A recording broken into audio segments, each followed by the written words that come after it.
Au grand-père, on a dit. Le grand-père, c'est un peu plus costaud. Il y a pas mal de cas. Ouais, c'est connu dans le mode maliki, un grand-père, c'est pas chose aisée. Donc, savoir déjà que c'est pas traité dans le Coran.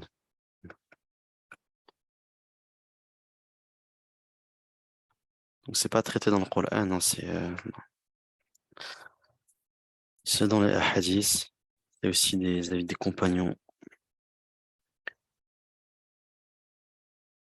ou plutôt des Dupa Ijtihad, des compagnons. Donc, le grand-père, qui est c'est un premier avis qui se dégageait. Donc, le grand-père est comme le père, en présence de la fratrie. Par conséquent, la fratrie n'hérite pas. C'est l'avis d'Abou Bakr, Saddiq, Ibn Abbas et d'autres. Cet avis a été repris par l'imam Abu Hanifa. Donc chez les Hanaf, le cas il est plutôt simple parce qu'en fait le grand-père il va jouer le même rôle que le père dans le fait de voiler les personnes. Et dans ce cas-là, quand il est en présence d'une fratrie, il va les voiler complètement. Deuxième avis, le grand-père hérite avec la fratrie, c'est l'avis de Zayn ibn Thabit, Ali, Abdullah ibn Mas'ud et Sha'bi. C'est l'avis des trois autres écoles et l'avis des compagnons de l'imam Abu Hanifa, l'imam Abu Yusuf et Mohamed Shibani.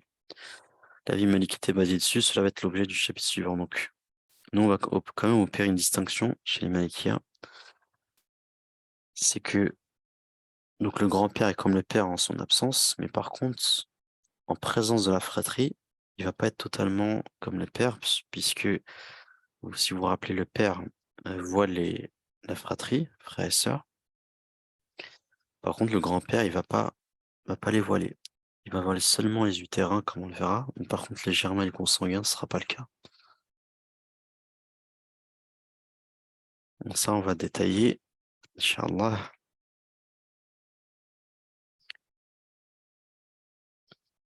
Donc le grand-père est mahjoub par le père.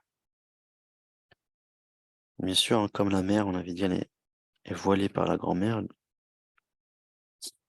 Le grand-père, lui, il est mahjoub par le père. Il est comme le père pour l'héritage en son absence et en l'absence des frères. Donc j'ai bien mis en l'absence des frères en gras, parce que si les frères et sœurs sont là, donc on va rentrer dans les cas de Muqassama, de Mu'adda, on verra ça. Inch'Allah, il ne sera pas totalement comme le père. Il hérite de tous les biens par ta'asib s'il est seul, donc c'est aussi un rasib. Ce qui reste, s'il y a avec lui des héritiers autres que la descendance, comme le père et l'époux ou l'époux. Il a le sixième s'il y a une descendance masculine, comme le père, quand il y a une descendance masculine héritière, donc il aura seulement le sixième. S'il a comme associé la descendance féminine, la fille ou la fille de fils, il prendra le sixième, puis il prend ce qui reste par ta'asib, après la prise des gens défault.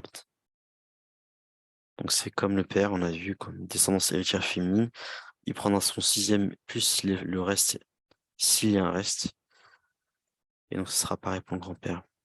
Par contre, le fils du frère consanguin ou germain,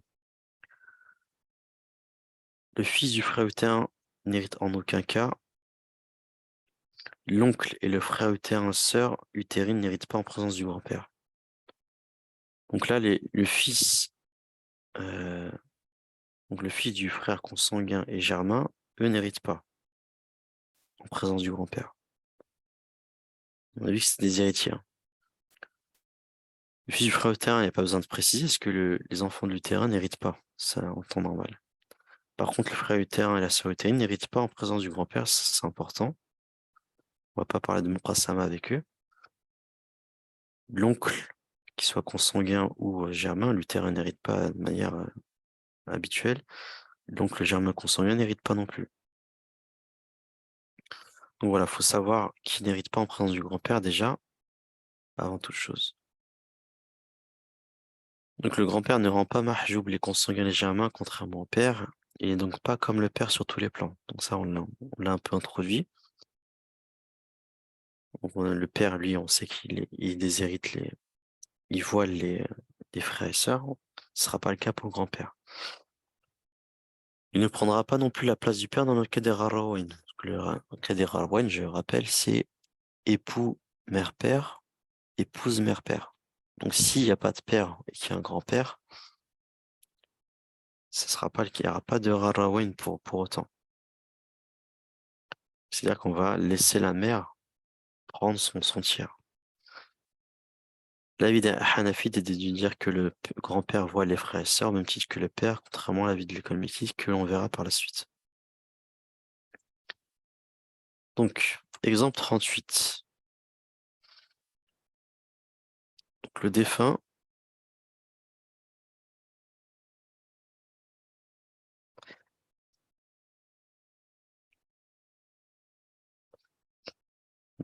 laisse le grand-père et la fille.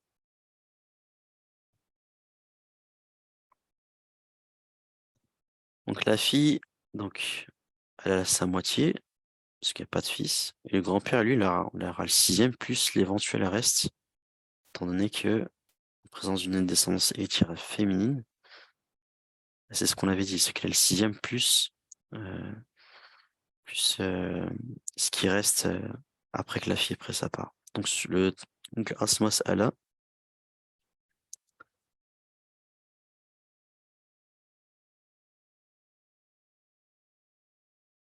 alors, il y a un souci là. Euh, donc Asmas Allah, pardon, il est sur 12, pas 24, faut que je corrige, bien sûr. Le grand-père, lui, enfin non, il est sur 6 tout simplement. Moi, j'ai fait une faute. Donc le grand-père, donc, il aura bien sûr une part sur 6 et la fille aura 3 parts. Et il restera une part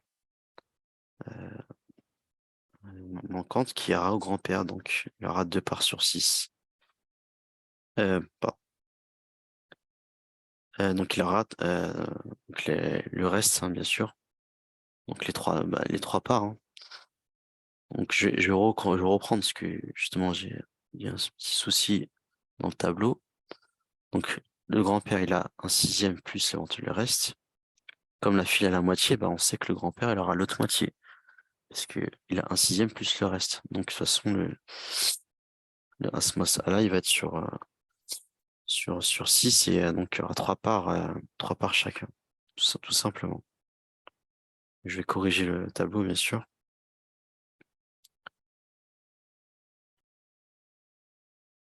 Alors Eratam, c'est tout simplement parce que il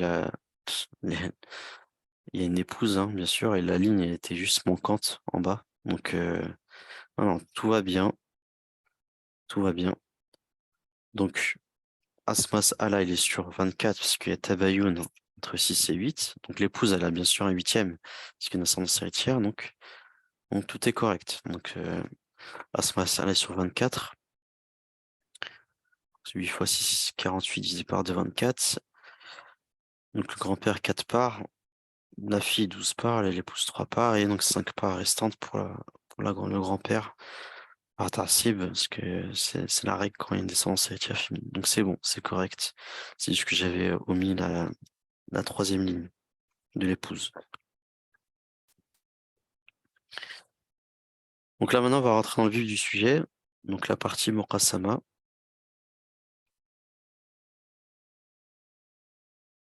Donc pour la Muqassama, en absence d'héritier ayant une part fixe, donc ça c'est très important. C'est le premier cas qu'on va voir. Donc ça c'est des cas où on va avoir le grand-père des gens de la fratrie, mais pas des gens ayant une part fixe dans l'héritage. S'il n'y a avec le grand-père que des frères, qu'ils soient germains, mâles, femelles ou les deux, ou consanguins, s'il n'y a pas de germain, il prendra le meilleur entre deux possibilités. La muqassama est le tiers des biens, la muqassama avec les frères. Le grand-père est considéré comme un frère si leur nombre est inférieur à 2, ou à son équivalent, c'est-à-dire 4 sœurs, un frère germain équivalent à 2 sœurs germaines, et un frère consanguin équivalent à 2 sœurs consanguines. S'il est avec le grand-père un germain et un consanguin, ce ne sera plus un cas de muqassama, mais de mu'adda, que l'on verra par la suite. Donc là, le premier cas qu'on va voir, c'est, comme j'ai dit, grand-père, frère ou sœur germaine ou consanguine, sans personne ayant une part fixe. Donc en fonction du nombre,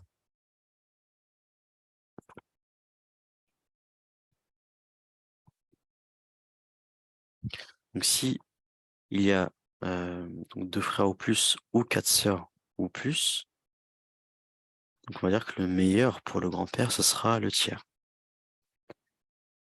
Regardez bien.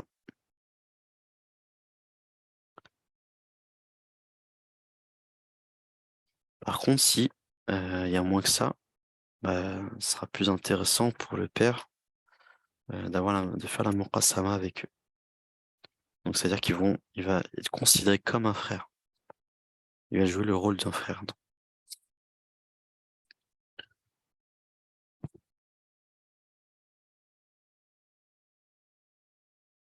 Et bien sûr, si le nombre est égal à 2, la muqassama et le tiers feront la même chose, hein. Donc la muqassama donnera le tiers. Donc l'exemple 39. Le défunt laisse un grand-père, un frère germain et une sœur germaine. Donc là, donc le grand-père est bien en présence d'une fratrie ou d'un frère ou une sœur, et il n'y a pas de gens ayant une part fixe. Donc c'est un cas de muqassama. Ah, euh, on met un M entre parenthèses. Maintenant, on va regarder. Est-ce que il y a 4 frères ou plus, pardon, 2 sœurs ou plus, non, 4 sœurs ou plus ou 2 frères ou plus? Là, on a dit on va compter 2 fois pour le frère et une fois pour la sœur. Donc c'est comme si il y avait 3 sœurs. Ok, 2 sœurs pour le frère germain et une sœur germaine. Donc le frère germain il va compter pour 2 sœurs germaines. Donc c'est comme s'il y avait 3 sœurs germaines. Donc là, on est inférieur à 4 sœurs. Dans ce cas-là, le mieux pour le grand-père, c'est la muqassama, donc il va être comme un frère. En sachant que le frère ici, il aura 2 fois plus que la sœur. Donc, on compte le nombre de têtes. Le nombre de têtes fait qu'on a 5 têtes. 2 pour le grand-père, 2 pour le frère germain et une pour la germaine. Donc le as mas'ala, il est assez direct. Il est sur 5. Donc 2 parts sur 5 pour le grand-père, 2 parts sur 5 pour le frère germain et une part pour la sœur germaine. Ça, pourquoi? Parce que, je répète, il n'y a pas de gens ayant une part fixe, ni, et on a moins que 4 sœurs. Si, on a l'équivalent de 3 sœurs.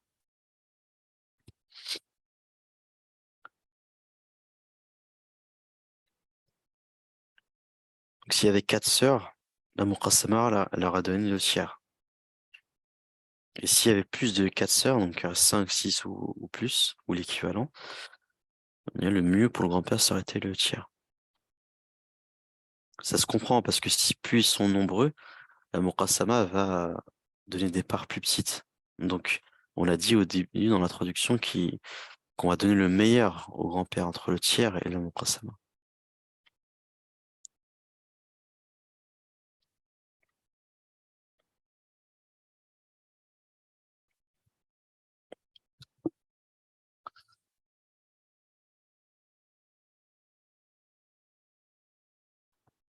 Bien sûr, l'étape suivante qui est aussi à faire, c'est que on voit bien que 2/5 est supérieur au tiers.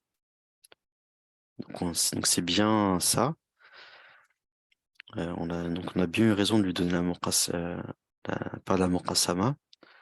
Il a bien le meilleur entre la muqassama et le tiers. Parce que 2/5 est supérieur au tiers. Donc pour le vérifier, il faut juste mettre donc les 2 fractions au même dénominateur pour les comparer. Donc 2/5 c'est comme 6/15 et un tiers, c'est comme 5/15.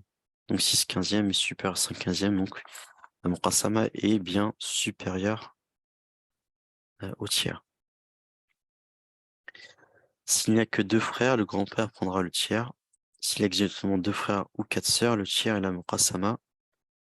S'il y a plus que 2 frères, le grand-père prendra le tiers. S'il y a exactement 2 frères ou 4 sœurs, le tiers et la muqassama reviennent pour lui au même. Donc, exemple 40.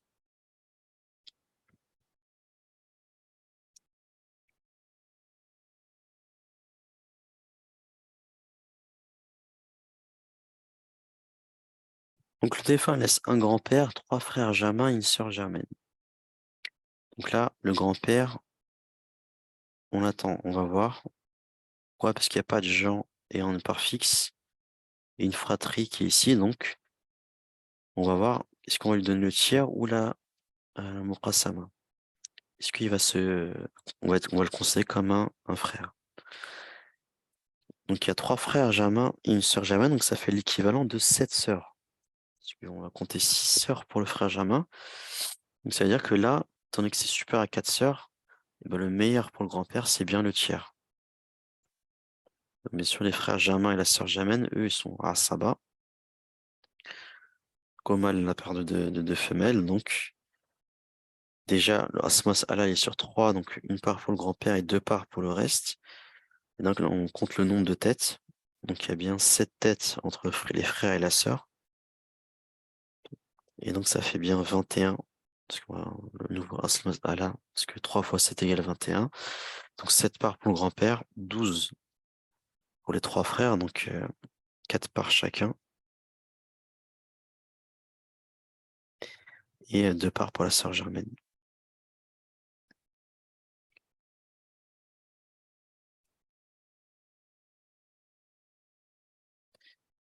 Donc là, on peut aussi vérifier ici. 7 sur 21. Est-ce que euh, ça aurait été mieux de lui donner de faire la muqassama avec eux ou pas? On peut en vérifier. Mais donc si c'était la muqassama, on aurait eu au total. Donc le grand-père a été considéré comme un frère. Donc c'est comme si on avait 4 frères et une sœur, donc ce serait 9 têtes. Et donc on aurait donné 2/9 au grand-père. Alors là, on lui donne 7 sur 21. Qu'est-ce que 7 sur 21 est supérieur à 2/9? Oui, effectivement, parce que 7 sur 21, c'est un tiers. Et 2/9, c'est inférieur à un tiers, parce qu'un tiers, c'est 3/9. Donc 7 sur 21 est bien supérieur à 2/9, donc le tiers est meilleur pour lui. Exemple suivant, le défunt laisse un grand-père, un frère consanguin et 2 sœurs consanguines. Donc là, c'est juste pour montrer que les consanguins en l'absence de germain vont prendre leur place. Donc ça va être le même process. Le grand-père, on va regarder qu'est-ce qu'il va prendre. Donc là, il n'y a pas de descendance héritière. Donc une fratrie, donc on va attendre, on va voir ce que les consanguins vont prendre. Donc là, il y a un frère consanguin et 2 sœurs consanguines. Donc, c'est comme s'il y avait 4 sœurs consanguines. Et donc là, ici, dans ce cas-là, on avait dit quoi? Quand il y a 4 sœurs, c'est comme le tiers des biens et la muqassama revient au même pour le grand-père. Donc, on va vérifier. Donc là, si on fait la muqassama, donc là, entre le grand-père, le frère consanguin et la 2 sœurs consanguines, c'est comme s'il y avait 6 têtes. Donc 2 parts sur 6 pour le grand-père, 2 parts pour le frère et 2 parts pour les 2 sœurs consanguines. Une part chacune. Et on voit bien que 2/6, c'est un tiers. Donc, un tiers et la muqassama revient au même. Donc, pour résumer, quand le grand-père est en présence d'une fratrie ou d'un frère ou une sœur, hein, et que euh, il n'y a pas de personne ayant une part fixe, comme la mère, par exemple, que ça présente, donc le grand-père, lui, il aura le meilleur entre la muqassama et le tiers des biens. Donc, quand il y a l'équivalent de 4 sœurs, le tiers des biens, la muqassama, donc le muqassama, je répète, c'est comme s'il était frère, revient au même. On va retrouver la même chose comme l'exemple 41. Quand il y a moins que l'équivalent de 4 sœurs, par exemple 3 sœurs, on va dire que le meilleur pour le grand-père, c'est la muqassama, qui soit considéré comme un frère. Et s'il y a plus que 4 sœurs, bah, le meilleur pour le grand-père, ce sera le tiers. Donc maintenant, on va voir nouveau cas de muqassama, mais avec les gens ayant une part fixe. Donc là, c'est un peu plus compliqué. Parce qu'il y aura 3 cas à faire. On le verra. Donc là, il faut se concentrer ici un petit peu plus. Donc si avec des frères germains ou consanguins, des gens des fards, le grand-père mérite le meilleur des trois possibilités, la muqassama avec les frères, ou le tiers du reste, donc là je dis bien du reste, après la prise des fards, donc après que les gens aient pris leur part, ceux qui ont une part fixe. Donc là on parle pas du tiers du total, mais du reste des biens, ou le sixième de la totalité des biens. Et les frères sont en asaba dans les deux cas, quand le grand-père hérite du sixième et la totalité des biens. euh, pardon, quand le grand-père est du sixième de la totalité des biens et du tiers du reste. Quand c'est Muqassama, il est frère comme, considéré comme un frère. Donc, part du grand-père égale donc le max entre le sixième de la totalité des biens, le tiers du reste des biens après la prise des gens du fard et la Muqassama. Et donc, dans ce cas-là, quand on va se retrouver dans ce cas, il va falloir faire les trois cas pour déterminer ce qui est meilleur pour le grand-père.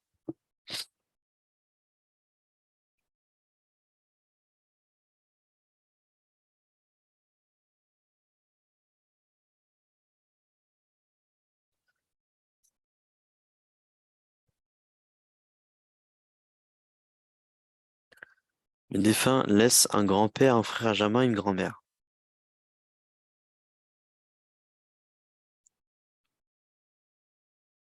Donc, ici, en présence du grand-père, on voit qu'il y a un frère, mais il y a une grand-mère. La grand-mère, elle a une part fixe, qui est le sixième. Donc là, on est bien dans un cas de Muqassama avec Jean du Fard. Donc on doit faire les trois cas. La Muqassama, donc, premier cas, on va considérer le grand-père comme un frère. Donc la grand-mère, ici, elle aura toujours son sixième, et il restera 5 parts à partager entre le grand-père et le frère, de manière égale, puisque le grand-père, c'est comme un frère. Donc 2 parts, 5 parts pour le grand-père et le grand frère, et le frère, pardon.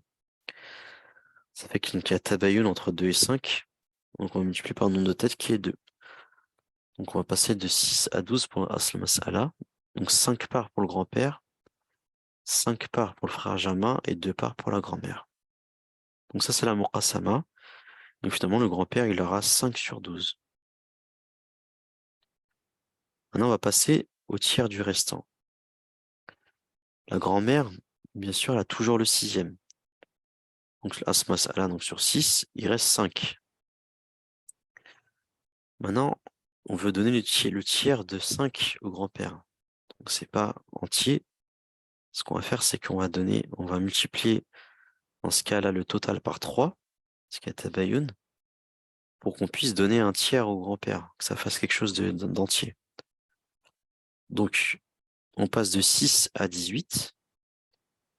Donc, il y a 3 parts maintenant pour la grand-mère, 15 parts pour le grand-père et le frère germain, en sachant que maintenant, on peut diviser par 3, les 15. Et donc, 15 divisé par 3, ça fait bien 5. Et donc, bien sûr, donc, un tiers du restant pour le grand-père, donc 2 tiers du restant pour le frère germain. Et donc, sur 18, le grand-père aura 5 parts sur 18 et le frère germain 10 parts sur 18. Déjà, première conclusion, c'est que quand on a fait la Muqassama, on avait 5 sur 12 et le tiers du restant, on a 5 sur 18. Donc on sait déjà que le tiers du restant n'est pas le meilleur pour le grand-père. Pourquoi? Parce que 5 sur 12 est plus grand. Maintenant, donc le sixième, donc le grand-père, on va lui donner le sixième dans le troisième cas. Le frère germain est à Saba, la grand-mère un sixième. Donc là, c'est assez direct parce que sur 6, le grand-père a une part, la grand-mère une part et le frère germain une part. Et donc là, maintenant, on fait le bilan. Donc on a dit le grand-père, on va lui donner le max de ces trois cas. Donc le max de 1 sixième, ce qu'on vient de calculer, le tiers du restant qui était 5 18e, et la Muqassama qui est 5 douzième.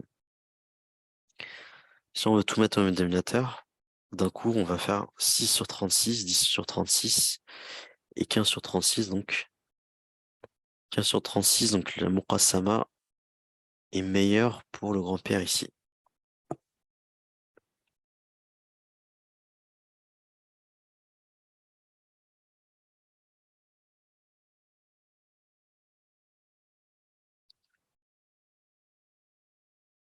Donc, premier cas, premier exemple, on a trouvé que la Muqassama est meilleure pour le grand-père. C'est pas tout le temps le cas, mais ici, c'est ce qui est meilleur pour lui. Donc, exemple 43, défunt laisse un grand-père, 5 frères germains et une mère. Donc là, la mère, donc elle a la sixième, parce qu'il y a une fratrie. Donc maintenant, on voit que le grand-père, lui, étant donné qu'il est en présence d'une fratrie plus une personne ayant une part fixe, qui est la mère, donc on devra étudier les trois cas ici, de même que l'exemple 42. Donc pour le Muqassama, donc on va le considérer comme un frère. Donc le Asma Sa'ala, il va être sur 6. Donc la mère a une part. Il reste 5 parts à partager entre le grand-père et les 5 frères germains. Donc il y a 6 têtes pour 5 parts, donc il faut qu'on multiplie par le nombre de têtes qui est 36. Sur 36 parts, le grand-père, lui, il a 5 parts. Donc il y a 5 parts pour chaque frère germain, donc 25 parts au total, et 6 parts pour la mère. Donc le grand-père a 5/36e quand on fait la Muqassama. Pour le tiers du restant,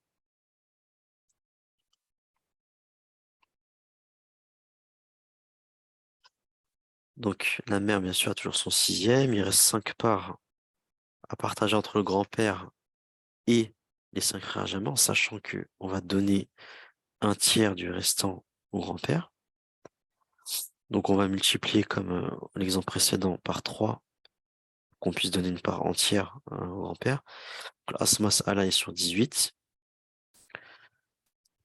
Donc il y a 15 parts à partager entre le grand-père et les 5 frères germains. 3 parts pour la mère. Donc il reste 5 parts pour le grand-père, parce qu'un tiers de 15 fait 5, et 10 parts pour les 5 frères germains, donc 2 parts chacun. Et là, ce qui nous intéresse, c'est que le grand-père, il a 5/18e,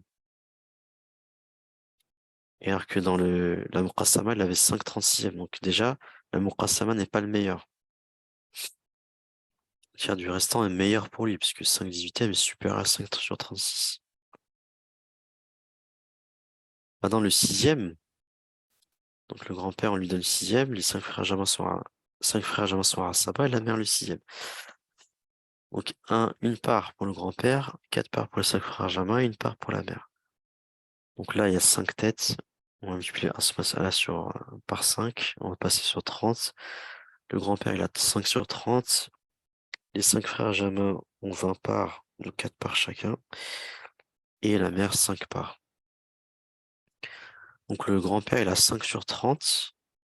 Et dans le tiers du restant, il avait 5 sur 18, 18e. Donc c'est assez simple ici. On voit que 5 sur 18 est supérieur à 5 sur 30. Donc le meilleur pour le grand-père, ici dans cet exemple, c'est le tiers du restant. Toujours conclure avec justement avec la comparaison. Donc ce qui est meilleur pour le grand-père ici, c'est le tiers du restant. Donc là, on va forcément voir un exemple où le mieux pour le grand-père est le 6e. Comme ça, on a vu 3 cas différents. Exemple 44, la défunte laisse un grand-père, un époux et 3 sœurs germaines. Donc là, ici, on a 2 personnes qui héritent d'une part fixe, qui sont l'époux et la mère. L'époux a un demi, la mère un 6e. Et donc là, ici, on fait quoi? On garde les 3 cas. Pourquoi? Parce qu'il y a des gens du fard et une fratrie que le grand-père. Donc, premier cas, Muqassama, avec les 3 sœurs germaines. Donc, le Asmas Allah, il est sur 6. L'époux a 3 parts, la mère une part, et il reste 2 parts. Donc là, le grand-père est comme un frère, donc on va lui donner 2 fois plus que les sœurs. Donc on va compter le nombre de têtes. 2 têtes pour le grand-père. 3 pour les sœurs germaines, ça fait 5.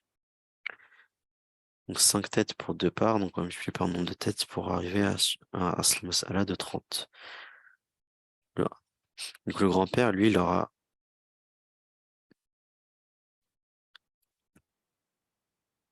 alors attendez une seconde.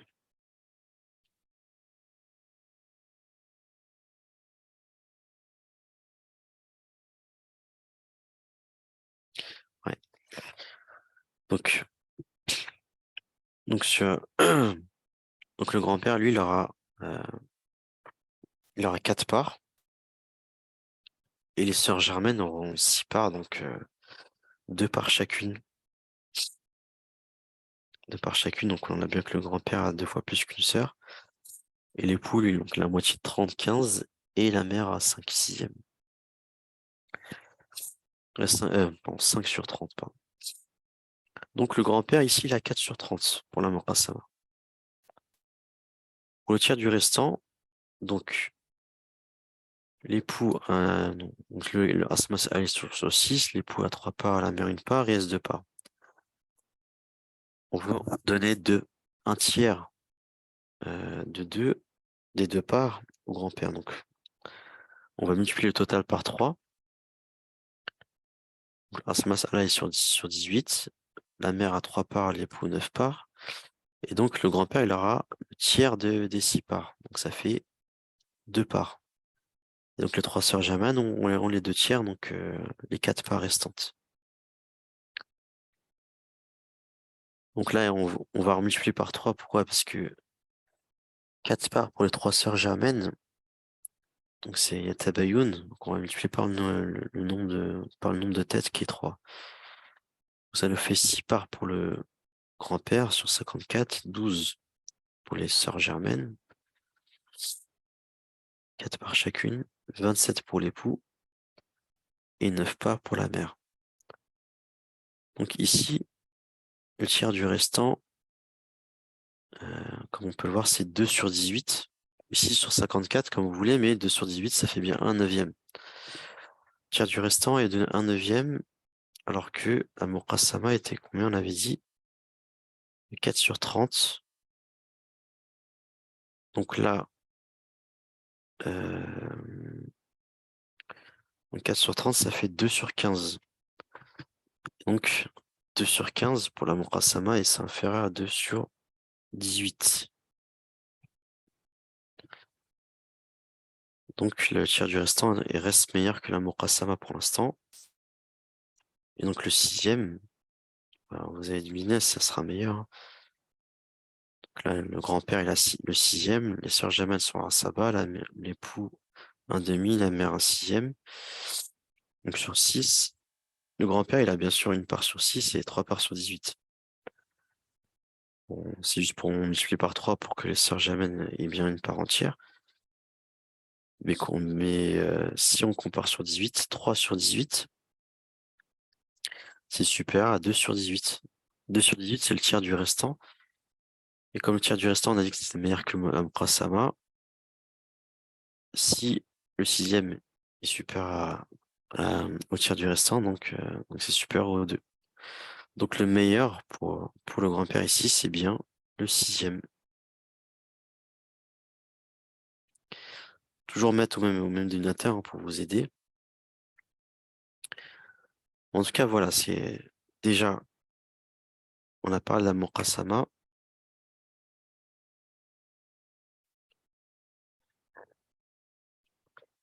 Donc les deux cas, donc quand il n'y a pas de gens du fard et qu'il y a une fratrie avec le grand-père, on va regarder le meilleur entre le tiers du total et la Muqassama. Quand il y a des gens du fard, on regarde le meilleur entre le sixième du total, le tiers du restant, après que les gens du fard aient pris leur part, et que le sixième, le tiers du restant, et la Muqassama. Donc il sera considéré comme un père, comme un frère, pardon. Maintenant, on va voir un cas particulier, donc, qui concerne le grand-père. qu'on appelle la Gharra ou la Akdariya.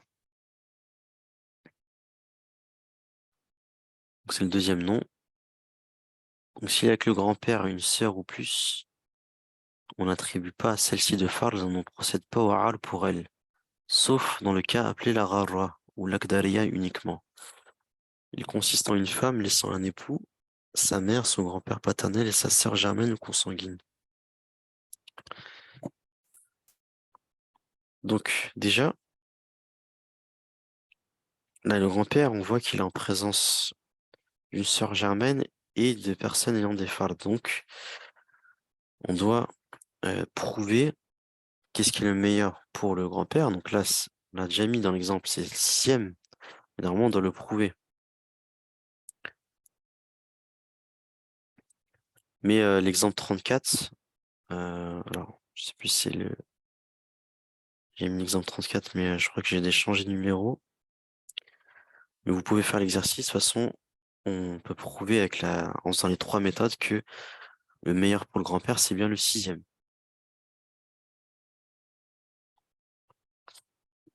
Donc, si le grand-père est le sixième,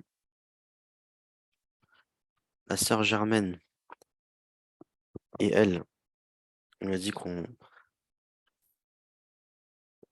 on n'attribue pas à celle-ci, euh,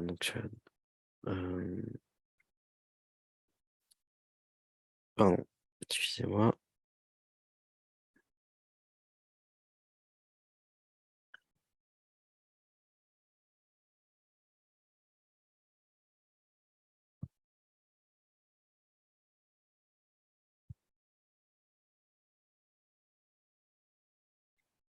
Donc, donc le grand-père, on a dit, le mieux, c'est pour lui, c'est le sixième. Donc on peut le prouver. Euh, Ce sera en exercice. Donc la sœur germaine, on avait dit, comme le frère germain, ils sont à Asaba avec le grand-père, quand le grand-père est le sixième ou quand il est le tiers des biens. Donc la sœur germaine est à Asaba. L'époux, un demi, parce qu'il n'y a pas de descendance héritière, la mère, un tiers, parce qu'il n'y a qu'une sœur. Donc Asma Mas'ala est sur 6. Le grand-père a une part, l'époux, trois parts, et la mère, deux parts. Donc là, on voit, il reste plus rien pour la sœur germaine. On va dire non, la sœur germaine, elle mérite sa moitié dans la Qadariya. Et dans ce cas-là, donc on va lui donner ses trois parts sur 6, que c'est sa moitié. Mais du coup, on va passer à un Raoul. Pourquoi? Parce qu'on va passer la Asmas Allah de 6 à 9. C'est ça qu'on dit dans la Rarwa. Dans ce cas-là, précis. Et donc sur 9, donc on aura donc une part pour le grand-père et trois parts pour la sœur Jamel. Et trois parts pour l'époux et une part pour la mère. Et deux parts pour la mère, pardon. Mais à côté de ça, c'est qu'on la dernière étape, c'est que malgré tout, on va dire on va faire une muqassama entre le grand-père et la sœur germaine. Ils vont s'associer leurs parts. Donc le grand-père a une part et la sœur germaine trois parts. Donc c'est dans ces quatre parts-là, et ben on va faire une muqassama entre eux. C'est-à-dire qu'ils vont se partager les parts, mais le grand-père il aura deux fois plus que la sœur. Et donc là, il y a trois têtes entre le grand-père et la sœur germaine pour quatre parts. Donc on multiplie l'asma par 3. On va passer de 9 à 27. La sœur germaine, elle aura 4 parts, le grand-père 8 parts, ou bien le double de la sœur germaine, 9 parts pour l'époux, et 6 parts pour la mère. Donc on a eu un Raoul d'abord, prouver déjà que le sixième est le meilleur pour le grand-père. Ensuite, on a un Raoul, pourquoi est-ce que la sœur va réclamer sa moitié. Et ensuite, on va faire une muqassama entre le grand-père et la sœur germaine. Donc c'est ça la rara qui marche aussi avec la sœur consanguine.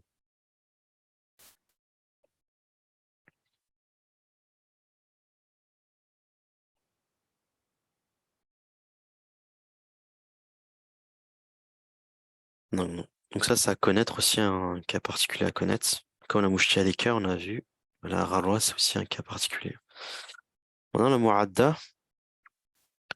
Donc là, aujourd'hui, enfin, Jusqu'à maintenant, on a vu la partie où on avait on avait seulement des germains entre eux avec le grand-père ou des consanguins entre eux avec le grand-père. Là, on va voir des cas où on aura les germains consanguins réunis avec le grand-père. Donc, on appelle ça le cas de Mu'adda. Si des frères germains et consanguins sont réunis, mâle ou femelle, avec le grand-père, dans un cas, on appelle la Mu'adda car les germains joignent à leur nombre les frères consanguins afin d'empêcher le grand-père de beaucoup hériter. Donc, ce qui va se passer, c'est que les consanguins vont se joindre aux germains, mais à la fin, les germains vont réclamer leur part chez les consanguins. Et ça, tout ça dans le but on dit d'empêcher le grand-père de beaucoup hériter. Donc ça, c'est l'explication des ulama. Donc plus les germains ont priorité ceux qui ont diminué les frères consanguins de la part du grand-père. On va voir ce que ça donne. Donc, exemple 45. Donc,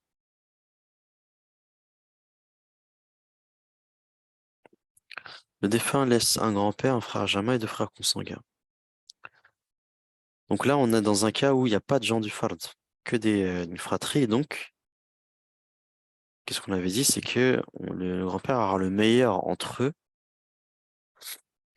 le tiers ou la muqassama. Donc là, on est dans un cas de mu'adda. Pourquoi? Parce qu'il y a un germain et des consanguins.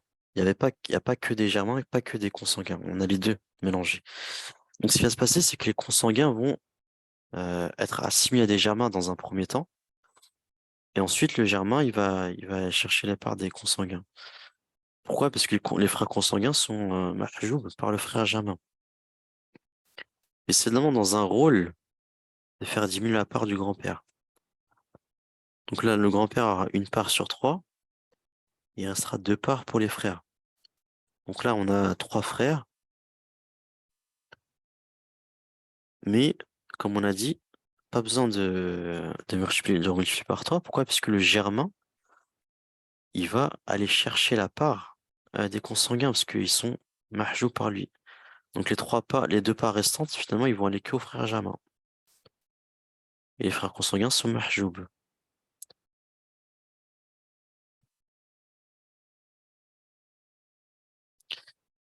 Non, vous allez comprendre pourquoi, quel est le rôle des consanguins dans l'histoire.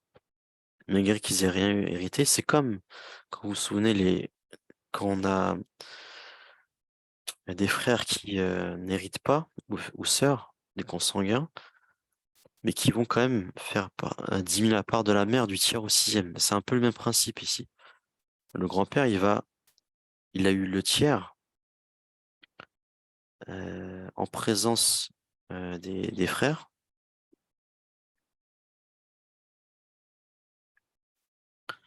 Pourquoi? Parce que, ça on l'a pas dit, hein, enfin, on aurait dû le dire, c'est qu'il y a plus de deux frères.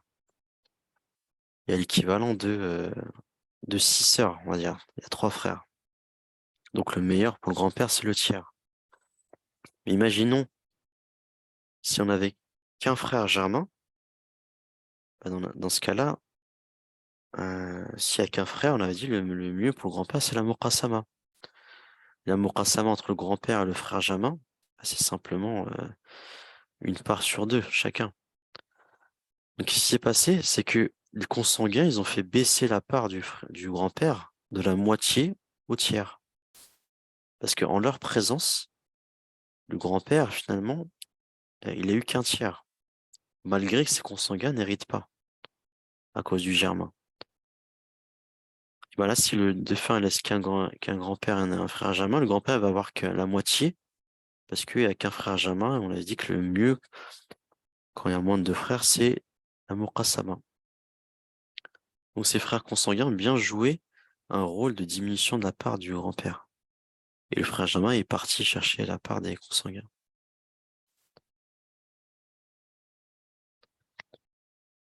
Si avec le grand-père, une sœur germaine et par une frère consanguin un frère ou une sœur, ou un frère, une sœur ou davantage, la germaine prend sa moitié en revenant vers les frères consanguins après la mu'adda. Puis alors là, ceux qui restent, de même, s'il y a plusieurs sœurs germaines, elles reviennent vers eux pour récupérer les deux tiers. Donc un peu le même principe avec les sœurs. Sauf que les sœurs, on n'avait pas dit que les sœurs germaines ne voilent pas les consanguins, mais elles auront, on va pas leur priver d'avoir la moitié ou les deux tiers quand elles sont plusieurs. C'est un peu le même principe. Les sœurs consanguines, frères consanguins vont jouer le même rôle, vont s'associer à elles, mais après la germaine, elle va dire, bah, moi j'ai le droit à ma moitié, ou quand elles sont plusieurs, elles ont droit aux deux tiers. Et après, elles prendront le reste. Donc remarque, s'il reste moins que la moitié pour la sœur germaine ou moins que les deux tiers pour la pluralité de sœurs germaines, elles prendront ce qui reste qui ne procède pas au oral avec le grand-père, sauf dans le cas de la rara, comme il était dit. Ça, c'est important aussi, hein. Quand il y a le grand-père, on ne va pas procéder au raoul, seulement dans le cas de la rara. Donc si elles ont moins que les deux tiers ou moins que la moitié, si elle est seule, bah tant pis, elle prendra ce qui reste, prendra ce qu'elle peut.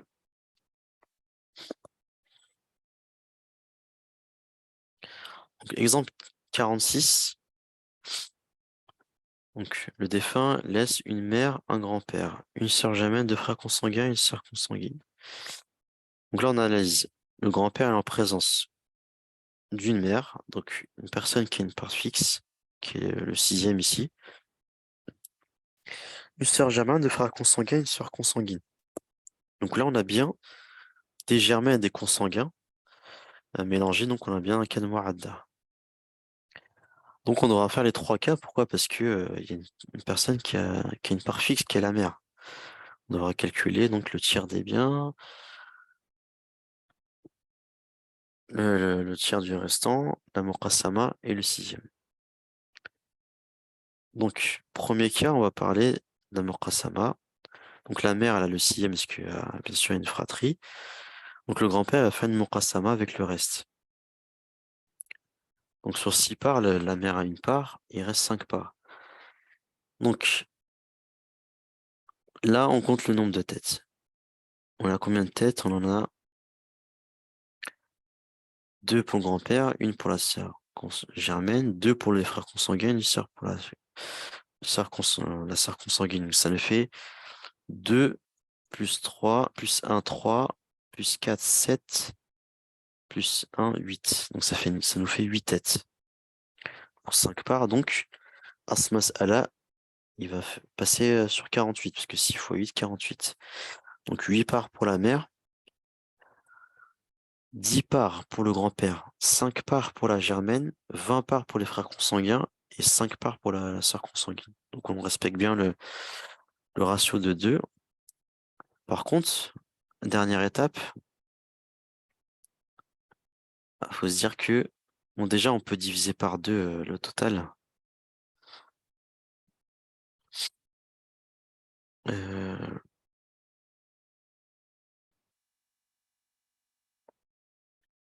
bon, pardon, ok. Donc, non.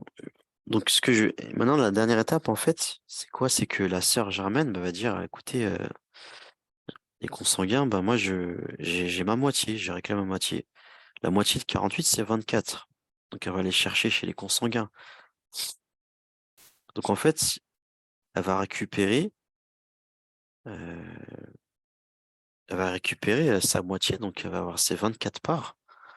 Et donc, elle va récupérer 19 parts chez les consanguins.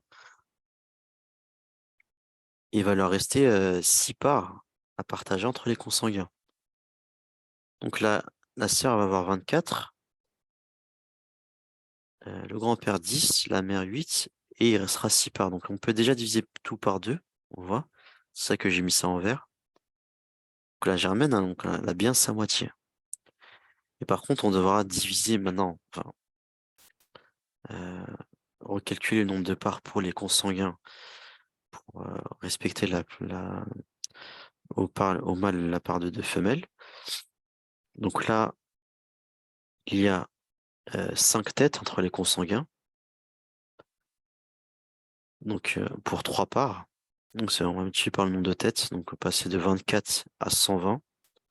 Donc la mère a bien 20 parts, le grand-père 25 et la sœur germaine a 60 parts, donc c'est bien sa moitié. Et il restera 12 parts pour les frères consanguins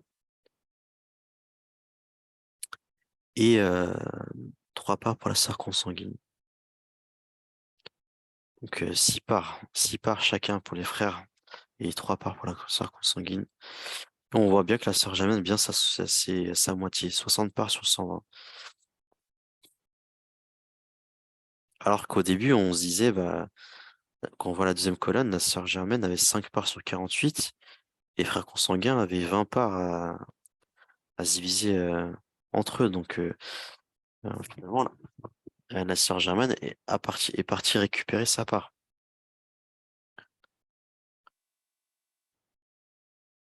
Donc voilà, donc là, cas de Mourada, on voit que les consanguins participent à la diminution de la part du grand-père, mais la sœur germaine va quand même récupérer sa moitié. Alors que eux, les Germains, carrément, ils vont dire on vous vole. Vous avez rien le droit dans l'héritage, alors que la sœur germaine, elle va quand même laisser le restant aux consanguins.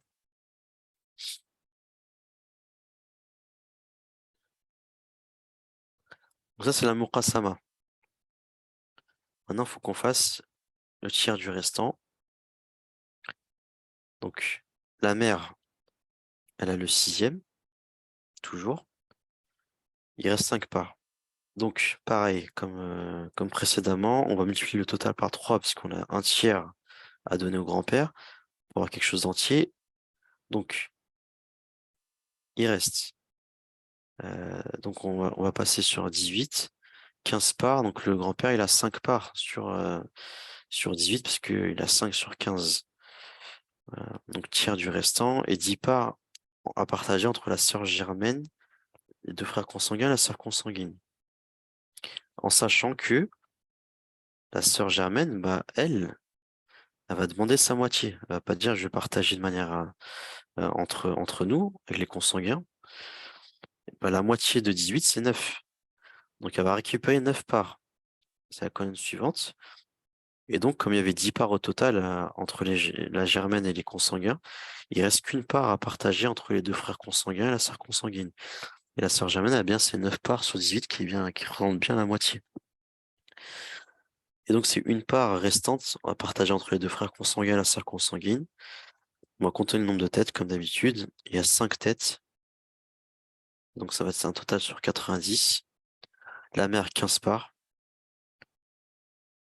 Quand on multiplie le total par 5, 25 parts pour le grand-père, 45 pour la sœur germaine, 4 parts pour les frères consanguins, donc 2 parts chacun, et une part pour la sœur consanguine.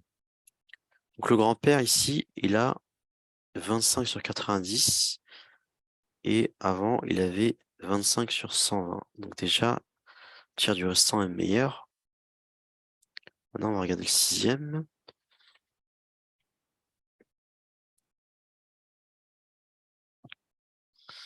La mère, donc toujours le sixième. Le grand-père, on va lui donner le sixième, bien sûr. Et, alors, il reste 4 parts, donc entre la sœur germaine et les deux frères consanguins et la sœur consanguine. Étant donné que la sœur germaine va réclamer sa moitié, donc elle va prendre 3 parts et il restera une part, partagée entre les consanguins. Donc 5 têtes. Donc on multiplie la par 5. Sur 30, on a 5 parts pour la mère, 5 parts pour le grand-père, 15 parts pour la germaine, donc on a bien ces 15 parts sur 30 qui représentent la moitié. 4 pour les consanguins, donc 2 parts chacun, et une part pour la consanguine. Donc le grand-père a 5 parts sur 30. Ce qui nous fait, si on regarde, sur 90, ça fait 15 sur 90. Et là, pour le tiers du restant, il avait 25. Donc le tiers du restant, c'est bien le meilleur quand on compare à la fin. Voilà, donc là, la petite difficulté dans la Mu'adda, c'est qu'il faut aussi considérer les germains avec les consanguins. Donc les frères germains, eux, ils vont voiler les consanguins, consanguines et consanguins. Et la sœur germaine, quand elles sont plusieurs, vont réclamer la moitié si elle est seule et les 2 tiers quand elles sont plusieurs.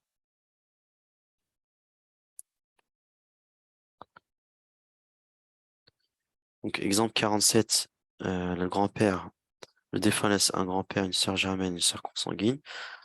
Donc là, il n'y a pas de gens du fard, donc le grand-père héritera le mu entre le tiers et la muqassama. Donc là, il n'y a que deux sœurs. Donc le mieux pour le grand-père, c'est la muqassama, parce qu'il y a moins que quatre sœurs. Donc là, le grand-père, il aura deux fois plus. Donc il y aura au total quatre têtes. Donc deux parts sur quatre pour le grand-père, une pour la germaine, une pour la consanguine. Et comme la germaine, elle a le droit à sa moitié, ben, la germaine, elle va prendre la part de la consanguine tout simplement. Il restera rien pour la consanguine. Comme ça, elle aura ses 2 sur 4.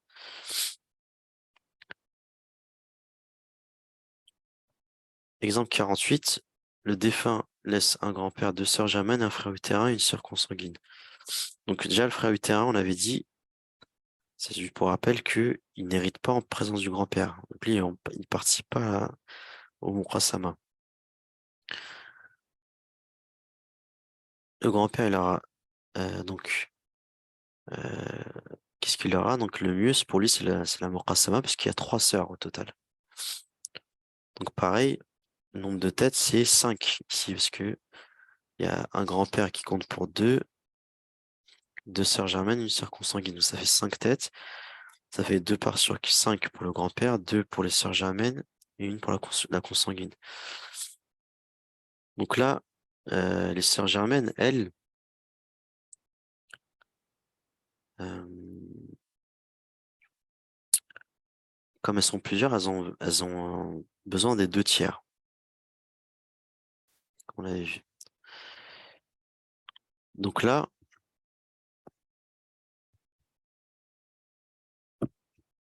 pardon.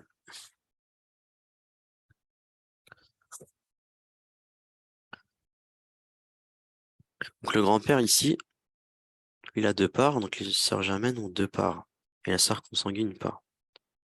Sachant que les sœurs germaines, elles doivent avoir deux tiers du total. Donc on va remultiplier par 3. Donc là, le grand-père a 6 parts, et il reste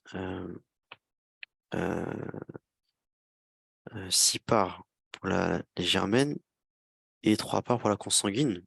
Finalement, la consanguine, elle aura rien. Pourquoi? Puisque les sœurs germaines vont récupérer ces 3 parts-là. Ça fait que les sœurs germaines auront bien 9 parts sur 15, qui correspondent à 2 tiers. Et comme elles sont 2, donc pour 9 parts, donc on va multiplier la par 2, par des nombres entiers. Donc sur 30, le grand-père a 12 parts, les sœurs germaines 18 parts, donc 9 parts chacune.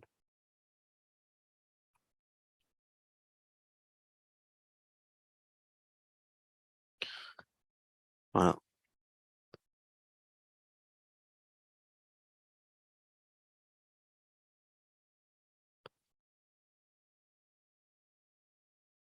Donc pour l'épreuve, le grand-père, lui, on a dit, il voit la fratrie, c'est l'avis d'Abou Bakr Siddiq, Ibn Abbas, Ibn Zubayr et l'avis d'adopté par Abu Hanifa. Par contre, ce qu'on a utilisé, c'est qu'il hérite en présence de la fratrie, c'est l'avis de Ali ibn Abi Talib, Ibn Mas'ud, Zayd ibn Thabit, les gens de Médine, l'avis adopté par les Malikites, Shafi'ites, Hanbalites, ainsi que les deux élèves d'Abu Hanifa, Abu Yusuf et Mohamed al-Shaybani. Pour la Muqassama, en absence d'héritier ayant une part fixe, Malik relate dans le Muwatta qu'il lui est parvenu que Sulayman ibn Yassar a dit Umar ibn al-Khattab, Umar ibn al-Khattab, Uthman ibn Affan, Zayd ibn Thabit, radiallahu anhum, octroyaient au grand-père le tiers s'il y avait des frères deux ou plus.